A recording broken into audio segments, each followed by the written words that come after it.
Un trompettiste dont je ne me souviens plus du nom entonne une mélodie avec un arrière-fond monétaire. Son rythme produit en moi une certaine nostalgie de la Nouvelle-Orléans. Je ne l'ai jamais visitée et pourtant je la sens proche, comme la transpiration de l'été. J'ai moi aussi besoin $1, mais je ne sais pas chanter et encore moins jouer de la trompette. Je vais vous confesser quelque chose. Chocolat est mon film préféré. Même si ça m'énerve que Juliette Binoche ait une boutique de chocolat et garde sa ligne. Tout d'abord, si j'avais une boutique de chocolat, je ne pourrais jamais m'empêcher de succomber à la tentation de manger ma propre marchandise. En conséquence de quoi, je me transformerais en poulpe sorcière de la petite sirène. Et enfin, à cause de la tentation et suite au châtiment du péché, j'aurais la haine et n'offrirais pas de bonbons aux vieilles frigides des messes qui s'approchent et entrent avec des faces de bigotes pour me vendre un homme qui n'a jamais baisé de sa vie. Je ne pense à rien tandis que tout traverse ma tête, ce qui suscite un étourdissement soporifique. Ça fait pourtant longtemps que le sommeil vient puis s'en va, capricieux comme une femme enceinte. J'ai moi aussi un béret, mais au lieu de me donner une allure d'artiste, j'ai l'air d'un junkie accro au crack. Je n'ai jamais goûté au crack, mais j'imagine ses répercussions sur l'organisme, comme un scarabée bousier qui ramasse tes paranoïas, les entraîne et les mélange comme un Vesper Martini. Ça non plus, je n'y ai pas goûté. Je n'ai rien d'une femme forte. Je coule quand j'ai mes règles. Je confesse. Je ne me suis jamais bien entendue avec ma mère. On se disputait comme des hippopotames pour imposer chacune son pouvoir à la maison.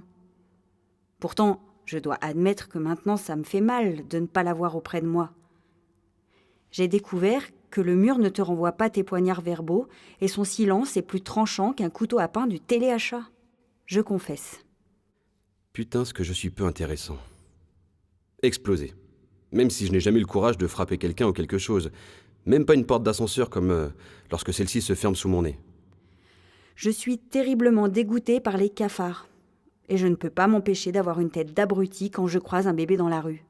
Même si après je jure et jure encore que je me passerai de maternité. Mon regard se vide, fixe, face au mur, puis il envoie une question à mon cerveau qui jure que sa réponse n'est pas de sa faute. La même chose est-elle en train d'arriver à mon voisin ? Je crains de devoir mettre un veto sur la réponse. Non par peur de ce que vous pourriez en penser. Sincèrement, j'en ai rien à foutre. Je passe pour un voisin acariâtre. Le matin.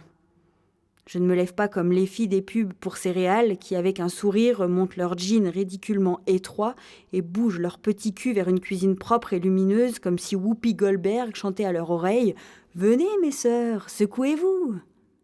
Je sais que c'est de la colère. Écoute donc comment je tape sur mon clavier. Et pourtant, quelle envie d'entendre ma désolation. Il l'aime sûrement. Ça branche tout le monde de scruter, de sentir que là, tout près, il y a quelqu'un de plus foutu que soi, d'imaginer ces mille et une souffrances existentielles. Des hypothèques étouffantes, des mariages aussi acides que le premier citron de la saison. Des enfants qui, par comparaison, feraient d'Amy Winehouse une créature angélique, et autres croix contemporaines de n'importe quel passant du métro de 8 heures. Je me lève avec une mauvaise haleine, de la tachycardie parce que le couillon de réveil ne donne pas 2 minutes de pitié, et je vais jusqu'à la cuisine, en me cognant partout, pour à l'arrivée étouffer un cri lorsque je vois que c'est pire qu'une tranchée de la Première Guerre mondiale. Même si hier soir j'ai dîné toute seule. C'est pour ça que je ne vois pas ce qu'il pourrait trouver d'intéressant dans mon existence fantasmagorique. Dans mes heures immobiles et dans mes allers-retours absurdes à la maison. Face au miroir, pendant ces minutes où j'essaie de trouver quelque chose de spécial, de différent dans ses yeux qui sont comme tous les autres, dans ses cernes mondaines ou dans ce petit sourire mécanique. Mon café a le goût de l'humeur massacrante de mon chef et des chauffeurs de taxi téméraires, et de la pluie de novembre. Et je n'aime pas les putains de chats.